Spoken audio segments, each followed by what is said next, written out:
को जय मसीह की। आइए मेरे भाई बहनों, आज हम प्रेरितों अध्याय 17 पढ़ते हैं। थिस्सलुनीके नगर में फिर वे अम्फिपुलिस और अपोलोनिया होकर थिस्सलुनीके में आए, जहाँ यहूदियों का एक आराधनालय था। पौलुस अपने रीति के अनुसार उनके पास गया और 3 सब्त के दिन पवित्र शास्त्रों से उनके साथ वाद विवाद किया और उनका अर्थ खोल खोल कर समझाता था कि मसीह को दुख उठाना और मरे हुओं में से जी उठना अवश्य था। यीशु जिसकी मैं तुम्हें कथा सुनाता हूँ मसीह है। उनमें से कितनों ने और भक्त यूनानियों में ने बहुतों ने और बहुत सी कुलीन स्त्रियों ने मान लिया और पौलुस और सिलास के साथ मिल गए। परंतु यहूदियों ने ढाह से भरकर बाजारू लोगों में से कुछ दुष्ट मनुष्य को अपने साथ में लिया और भीड़ इकट्ठी करके नगर में हुल्लड़ मचाने लगे और योसेन के घर पर चढ़ाई करके उन्हें लोगों के सामने लाना चाहा। उन्हें वहां ना पाकर वे यह चिल्लाते हुए यासोन और कुछ भाइयों को नगर के हाकिमों के सामने खींच लाए। ये लोग जिन्होंने जगत को उल्टा पुल्टा कर दिया है यहाँ भी आ गए हैं। यासोन ने उन्हें अपने यहाँ उतारा है। ये सब के सब यह कहते हैं कि यीशु राजा है और कैसर की आज्ञाओं का विरोध करते हैं। उन्होंने लोगों को और नगर के हाकिमों को यह सुनाकर घबरा दिया, इसलिए उन्होंने योसेन और बाकी लोगों से मुचलाके लेकर उन्हें छोड़ दिया। बीरिया नगर में भाइयों ने तुरंत रात ही रात पौलुस और सिलास को बीरिया भेज दिया और वे वहां पहुंचकर यहूदियों के आराधनालय में गए।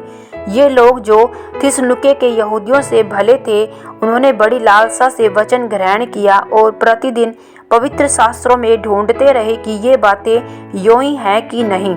इसलिए उनमें से बहुतों ने और यूनानी कुलीन स्त्रियों में से और पुरुषों में से भी बहुतों ने विश्वास किया।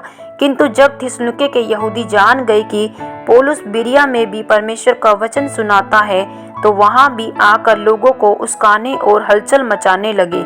तब भाइयों ने तुरंत पौलुस को विदा किया कि समुद्र के किनारे चला जाए, परंतु सिलास और तीमुथियुस वहीं रह गए। पौलुस को पहुंचाने वाले उसे एथेंस तक ले गए और सिलास और तीमुथियुस के लिए यह आज्ञा पाकर विदा हुए कि वे उसके पास शीघ्र से शीघ्र आएं। एथेंस नगर में जब पौलुस एथेंस से उनकी बाट जो रहा था, तो नगर की मूर्तों से भरा हुआ देखकर उसका जी जल गया। अतः वह आराधनालय में यहूदियों और भक्तों से और चौक में जो लोग उससे मिलते थे उनसे हर दिन वाद विवाद किया करता था। तब इपिकूरी और स्तोइकी दार्शनिकों में से कुछ उससे तर्क करने लगे और कुछ लोगों ने कहा, यह बकवादी क्या कहना चाहता है। परंतु दूसरों ने कहा, वह अन्य देवताओं का प्रचारक मालूम पड़ता है, क्योंकि वह यीशु का और पुनरुत्थान का सुसमाचार सुनाता था।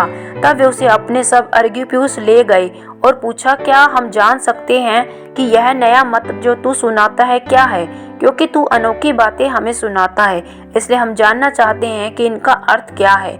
और इसीलिए कि सब एथेंस वासी और परदेशी जो वहां रहते थे नई नई बातें कहने और सुनने के सिवाय और किसी काम में समय नहीं बिताते थे।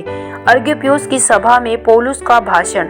तब पौलुस ने अर्गिप्युस के बीच में खड़ी होकर कहा, हे एथेंस के लोगों, मैं देखता हूँ कि तुम्हारी बात में देवताओं के बड़े मानने वाले हो, क्योंकि मैं फिरते हुए जब तुम्हारी पूजने की वस्तुओं को देख रहा था, तो एक ऐसी वेदी भी पाई जिस पर लिखा हुआ था, अनजाने ईश्वर के लिए, जिसे तुम बिना जाने पूजते हो। मैं तुम्हें उसका समाचार सुनाता हूँ। जिस परमेश्वर ने पृथ्वी और उसकी सब वस्तुओं को बनाया, वह स्वर्ग और पृथ्वी का स्वामी होकर हाथ के बनाए हुए मंदिरों में नहीं रहता, न किसी वस्तु की आवश्यकता के कारण मनुष्य के हाथों की सेवा लेता, क्योंकि वह समय ही सबको जीवन और श्वास और सब कुछ देता है। उसने एक ही मूल से मनुष्य की सब जातियां सारी पृथ्वी पर रहने के लिए बनाई है और उनके ठहराए हुए समय और निवास की सीमाओं को इसलिए बांधा है कि वे परमेश्वर को ढूंढे, कदाचित उसे टटोल कर पाएं, तो भी वह हम में से किसी से दूर नहीं,